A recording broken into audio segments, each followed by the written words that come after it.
Mais nous sommes censés être au Vietnam. Sur cet aéroport militaire reconstitué pour les besoins du film Rambo 2, règne une très vive activité. Et voici Rambo, l'homme invincible qui va changer le cours de l'histoire, du moins dans la fiction. Rambo va, en effet, prendre sa revanche et après la fin de la guerre du Vietnam, il revient ici chercher les GIs portés disparus. Un rôle en or pour Sylvester Stallone, co-auteur d'un scénario où il nage avec aisance. J'ai décidé d'écrire des scénarios après un début de carrière désastreux comme acteur. J'étais un acteur, il faut croire, pas très commercial et personne ne voulait m'embaucher. Et comme j'avais de moins en moins de rôles et qu'ils devenaient de plus en plus courts, j'ai décidé d'aller à la bibliothèque et de commencer à étudier la littérature, les grands écrivains, Shakespeare et ce qui fait marcher une pièce. Ensuite, j'ai décidé d'aborder un sujet qui me tenait à cœur, c'est le petit homme, l'histoire de David et Goliath, l'homme qui se bat contre le système, l'establishment.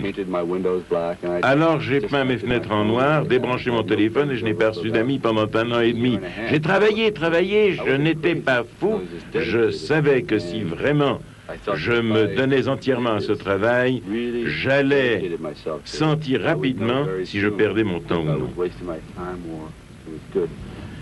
Et c'était le destin, parce que si je n'avais pas écrit Rocky, je ne serais pas ici aujourd'hui.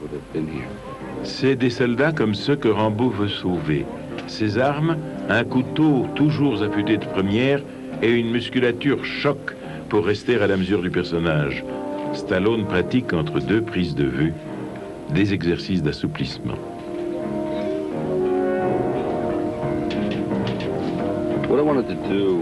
Quand j'ai écrit Rambo 2, je voulais donner au personnage une autre dimension.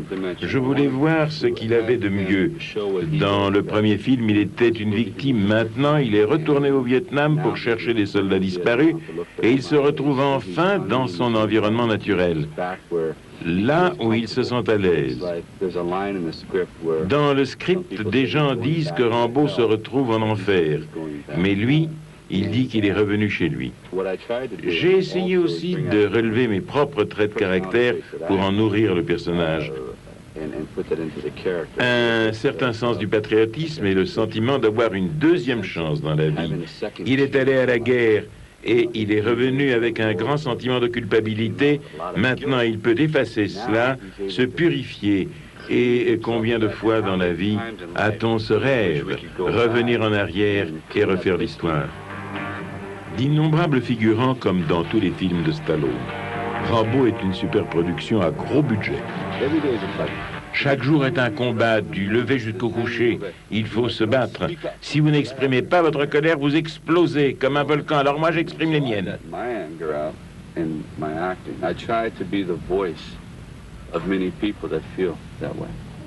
Bonne technique.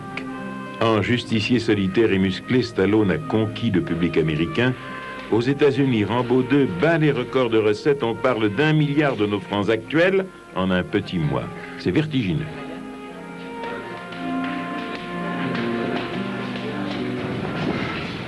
It wasn't my fault. I'm just part of the machine.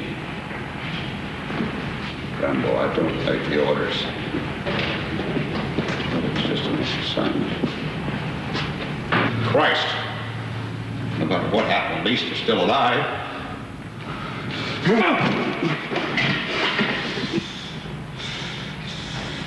Mission accomplished. Mes enfants d'ailleurs me regardent comme un personnage qui sort de l'écran et qui revient à la maison. En somme, Rocky et Rambo vivent chez moi. Mes enfants s'habituent à moi, mais ni leurs petits copains ni les autres gens. Bref, ceux qui ne sont pas de la famille ont des difficultés à se comporter normalement avec moi. Ils croient que je suis le personnage de mes films. Ils se sentent mal à l'aise, j'essaie de les calmer. Je ne suis pas aussi dur que Rocky et je ne suis pas aussi malin que Rambo. Ce sont des créations, mais c'est difficile pour les gens de l'admettre. Ça, c'est le cinéma.